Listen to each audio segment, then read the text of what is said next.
Welcome to Close to Home, where we explore issues happening right here in our own backyard and all around North Central Florida. Today, we're taking a closer look at Gainesville's only marathon, the 5 Points of Life Marathon.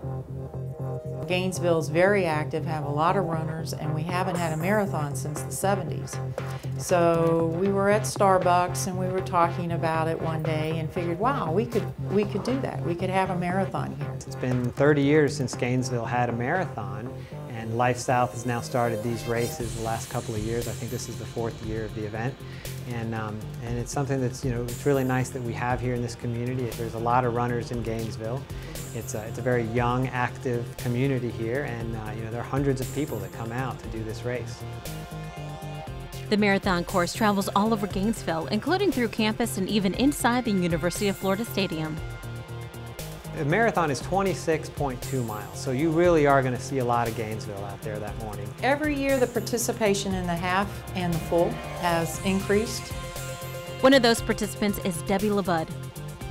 Back in 1991, I was having a lot of problems breathing, and I was diagnosed with alpha-1 antitrypsin deficiency, which is a genetic lung disease. After a lung transplant, Debbie made a quick recovery, and on her 53rd birthday, she took on the half marathon. For being a lung transplant recipient and also being a blood donor, that I was determined to finish it. And finish it, she did. It's allowed us to give back to the community that has given so much in the way of the donors that gives to the community, and it's just a way for us to give back and to become more of a part of this community. What started off as a simple marathon has now turned into a full weekend of events, including a half marathon and 5K. The half marathon, which is only 13.1 miles, and it's actually the first half of the marathon course, which is the most interesting part as well. That's the part that goes through the university, and we always have more people running that section or that length than the full marathon.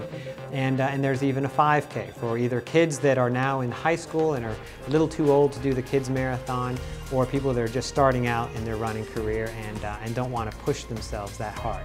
Walkers are also welcome. One of the most exciting parts of the weekend is the kids marathon. For an elementary or middle school student, 26.2 miles is an unrealistic distance for them to run. The Kids Marathon takes the 26.2 miles and breaks it into smaller pieces. The kids are asked to run 25 miles in the months leading up to the race. The last 1.2 miles on race day, all of the kids in the community get together and they run those last 1.2 miles together as a group. I do believe we have well over 600 children registered as of today. And that's very exciting, and one of the things I would really like to know is how many adults get running because they can't allow their 6-year-old to run a mile by themselves. It gives kids an enormous amount of satisfaction and pride in having accomplished something that's so difficult, and I think it's a real life lesson. Everyone, including kids, are getting involved. There's a lot of volunteer opportunities, from anyone who's just willing to give out water at water stations to medical staff that want to volunteer at first aid stations. On the 5 Points of Life website, there's all kinds of contact information on how you can get in touch with the people that are organizing the event. As the CEO of the organization, I will be at the finish line, at the starting and the finish line, and cheer the runners on. However, this year I am going to run the 5K on Saturday. I've run it twice now, and this will be my 3rd year running the marathon.